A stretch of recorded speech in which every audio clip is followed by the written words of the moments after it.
Hello বন্ধুরা, ইচ্ছে রান্না ইউটিউব চ্যানেলে তোমাদেরকে স্বাগত। আজকে আমি রান্না করব ডিমের টক। বিলেতি আমড়া দিয়ে ডিমের টক রান্না করব। তার জন্য আমড়া নিয়েছি, ডিম নিয়েছি, নারকেল নিয়েছি। নারকেলটাকে আমি মিক্সি গ্রাইন্ডারে দিয়ে পেস্ট করে নেব, সেটা থেকে দুধ বের করে নেব। আর তারপরে নিয়েছি তোমার দেখো পেঁয়াজ, রসুন, আদা, লঙ্কা। এটাকেও আমি মিক্সি গ্রাইন্ডারে পেস্ট করে নেব আর ডিমটাকে সেদ্ধ করে নেব। এই যে এবার আমি নারকেলটা চিপে দুধটা বের করে নিয়েছি আর আমড়াগুলো ছাড়িয়ে নিয়েছি। এখানে নিয়েছি গোটা ধনে আর গোটা জিরে, কটা কাঁচা লঙ্কা আর একটু আদা। আর আমি আমড়ার খোসাগুলো ছাড়িয়ে নিয়েছি আর তোমার ডিমগুলো একটু সেদ্ধ করে নিয়ে লাল লাল করে একটু ভেজে নিয়েছি। এই যে আমি এবার কড়াইয়ে তেল দিয়েছি, দিয়ে তারপরে জিরে আর তেজপাতা ফোড়ন দিয়ে দেবো।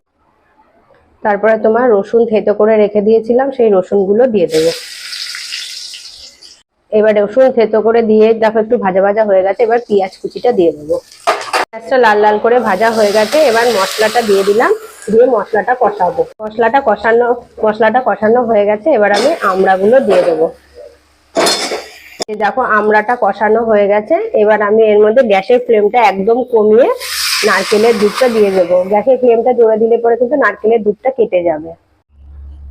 এই যে এবার আমি ডিমটা দিয়েছি, দিয়ে নারকেল আমড়ার সাথে ফুটতে দিয়ে দিয়েছি।